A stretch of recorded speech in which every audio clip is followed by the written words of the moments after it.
Não há dúvida que em relação à altura há um certo consenso, mas ninguém melhor do que o cirurgião plástico Tiago Batista Fernandes para falar sobre as medidas normais. Boa tarde, Tiago, bem-vindo. É um gosto ter-te aqui no Doutor Saúde.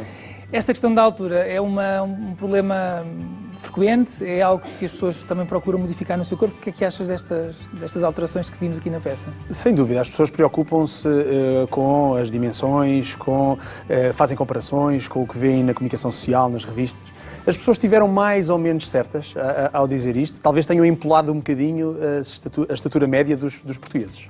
O estereótipo que a moda também nos veio transmitindo, pessoas sempre muito altas, é de facto algo que também condiciona muitas vezes a tal percepção de que a população tem que ser mais alta, que a imagem ideal é de alguém mais alto. Mas a verdade é que nós crescemos ao longo destes últimos anos. O último século mostra-nos isso mesmo. Sem dúvida. Nós tivemos no último século crescimentos a nível mundial na ordem dos 10 centímetros, em média.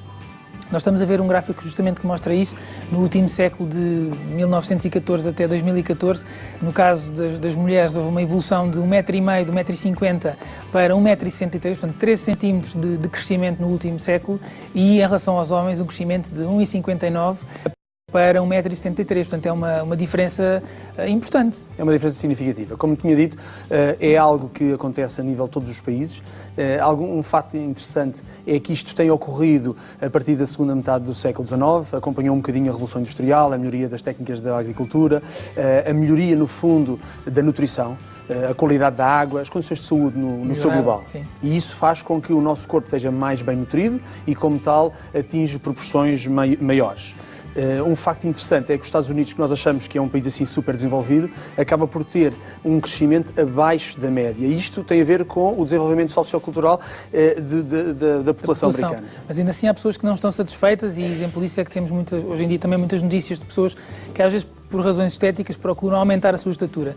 Fala-me só um bocadinho sobre as situações em que no âmbito da medicina se recorre a técnicas de aumento da estatura e qual é a tua opinião sobre estes aumentos estéticos da própria estatura? Muito bem, nós temos um método que é o método de Elizarov, que é executado diariamente a nível dos hospitais centrais, por motivos de reconstrução, sejam acidentes, traumas, portanto, infecções, reconstruções, deformações congénitas, remoções de tumores, e que é um método que faz o seguinte: há uma secção ao nível de uma zona da tíbia e do perónio e há uma colocação de um fixador externo, portanto um aparelho que permite ir alongando os tecidos, portanto há uma fratura óssea e à medida que vai cicatrizando nós vamos afastando e os tecidos vão acompanhando este crescimento. Isso é feito durante quanto tempo? Isto depende daquilo que nós precisamos. O objetivo. Estamos a falar em média cerca de 1 milímetro por mês de crescimento. Portanto, estamos a falar de umas dimensões, 1 milímetro por dia, peço desculpa. E, portanto, isto acaba por dar cerca de 3 centímetros ao longo do mês. E, portanto, isto pode-se prolongar durante vários meses. E o potencial do ponto de vista de resultado final, aquilo que está estudado, que seja possível atingir? Sim, nós temos casos de 15, 16, 17 centímetros de crescimento, o que é algo significativo, mas é raro. Tá bem? Mas que é no contexto de tratamento de uma determinada patologia. Num contexto estético as realidades são um bocadinho diferentes, não é? No contexto estético não há um consenso em relação a isto. Nós normalmente avisamos que do ponto de vista estético não se deverá fazer, porque as complicações são muitas, é preciso termos sempre ali o verso da medalha, não é? E portanto temos desde infecções, dificuldades na união óssea, osteoporose, portanto há aqui uma série de complicações que ainda tornam este procedimento mais reconstrutivo do que estético. Portanto, muita atenção nessa parte. E sobretudo uma mensagem também para os mais jovens que nos acompanham, porque muitas vezes há grande expectativa e grande ansiedade com a altura que vão atingir, mas de facto até à idade adulta nós vamos sempre crescendo um bocadinho e portanto há um pico de crescimento numa fase inicial da adolescência, mas não criar grande angústia em torno disso, não é? Porque aliás os picos de crescimento é nessa fase, mas não nos podemos esquecer que às vezes há picos de crescimento mais tardios e portanto há que estar bem aconselhado pelo pediatra, pelo clínico geral que segue a família e portanto não ter preocupações excessivas em relação a isso. Tiago, aqui pessoas estão um bocadinho baralhadas com as medidas. Começando então se calhar aqui pelo pénis, o que é que consideramos de facto tamanhos normais e os extremos, que também são importantes aqui de referir para também chamar a atenção das pessoas para isso. Para também saberem quando é que devem procurar ajuda. Muito bem. Eu acho que acima de tudo há que transmitir uma informação muito clara lá para casa, que temos de ter cuidado quando falamos do tamanho das pilinhas dos filhos e dizer que é pequenino e que pode criar complexos. Claro. Quando na realidade, se nós formos ver os estudos, e o último estudo que foi feito foi com vários milhares de pacientes e diz algo que se calhar as pessoas não estavam à espera. É que o tamanho médio de um pénis é entre 12 a 16 centímetros em ereção, portanto estamos a falar de qualquer um destes tamanhos que nós temos aqui, portanto, já não aquele, e isto é se calhar menos do que as pessoas pensariam. Nós estamos, aliás, a ver um quadro com essas medidas.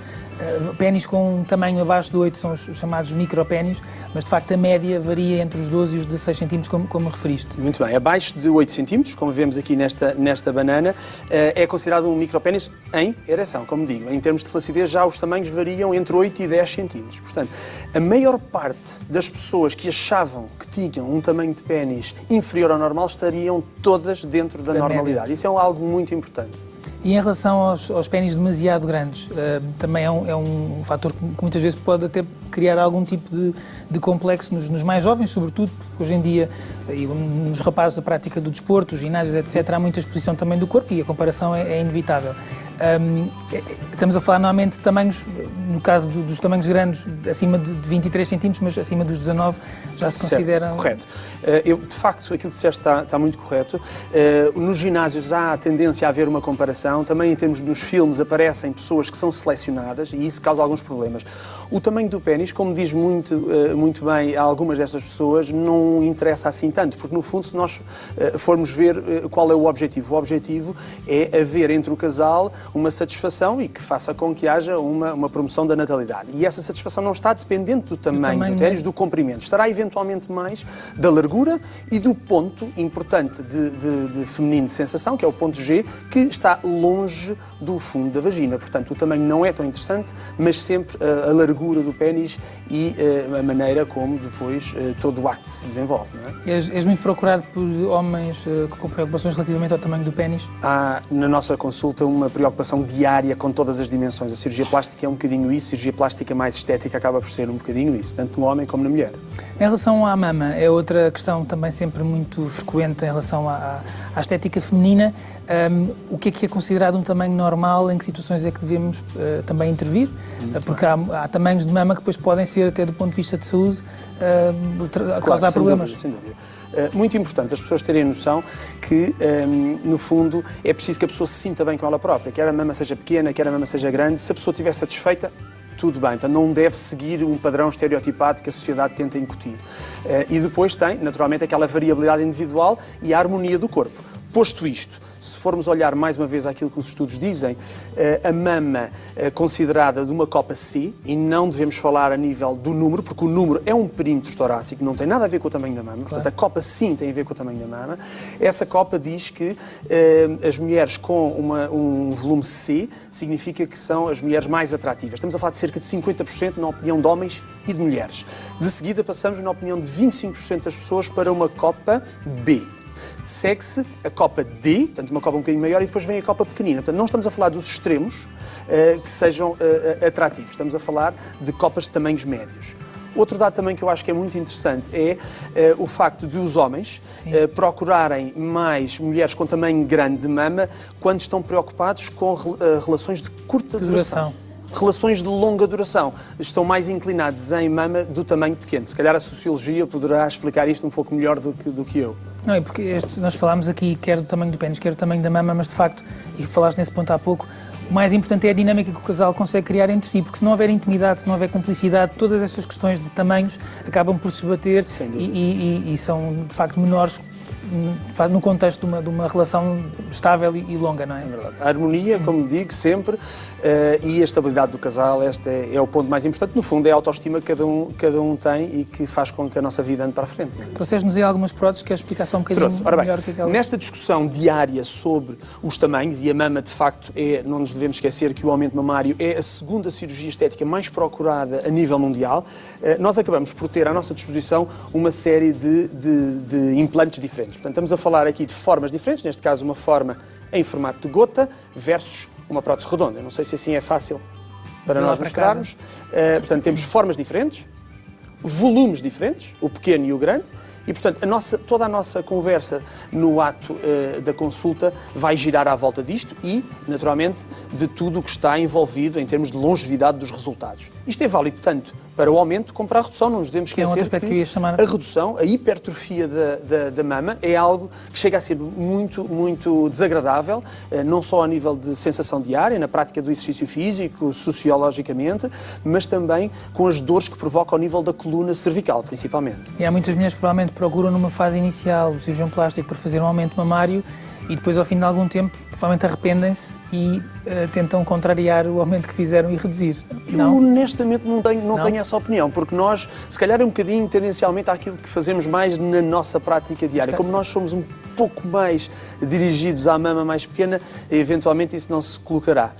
Há um momento em que se tem que dizer que não a estes aumentos mamários, não é? Sem dúvida. Isto basta olhar para a mulher e se nós vemos, se nós achamos como médicos que estamos perante uma harmonia, que temos uma mama bonita, se a intervenção vai estragar, não é? A nossa intervenção pode colocar algum risco, porque temos que ter a noção que tudo aquilo que nós fazemos tem uma consequência, muitas vezes temos que dizer que não, lamentamos, e tentar explicar que a mama é bonita e deixe-se estar sossegada, se calhar algum namorado ou alguma influência externa está a provocar esta reação, o que não é bom, não é? Há alguma situação em que tu digas não, esta senhora não pode colocar próteses mamárias? Há contraindicações, digamos assim? Ora bem, as contraindicações do aumento mamário, naturalmente antes do desenvolvimento mamário estar desenvolvido, se temos uma baixa de imunidade, se temos naturalmente algum tipo de neoplasias benignas em estudo ou malignas, naturalmente aí o caso não se coloca, e principalmente se estiver a fazer algum tipo de medicação que possa influenciar negativamente o desfecho do quadro, do resultado clínico, naturalmente. Em relação ao pénis também há cirurgias que permitem o aumento do pénis, não é? Existem.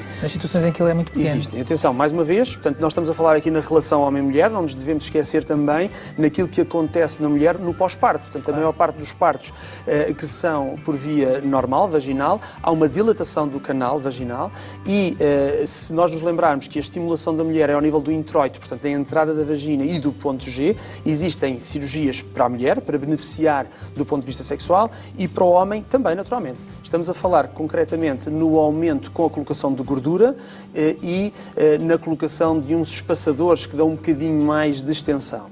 Existe outra cirurgia, que é a libertação de um ligamento, e o ligamento está na face superior do pénis e que, ao libertar esse ligamento, permite que o pénis se alongue um bocadinho. Cuidado, porque pode também provocar uma falta de estabilidade. Este aspecto é muito importante, de facto, estas intervenções são importantes para que a pessoa se sinta melhor com o seu corpo, mas, se é o seu caso, não dramatize muito esta questão, porque, apesar do tamanho, a função é, de facto, algo que é superior a isto tudo e, independentemente do tamanho, o que importa, como dizia ali a nossa espectadora, é o efeito da varinha. E a média destes tal milhares de pacientes dá 13,2 em termos de média do tamanho do pénis, que é exatamente a média da população portuguesa.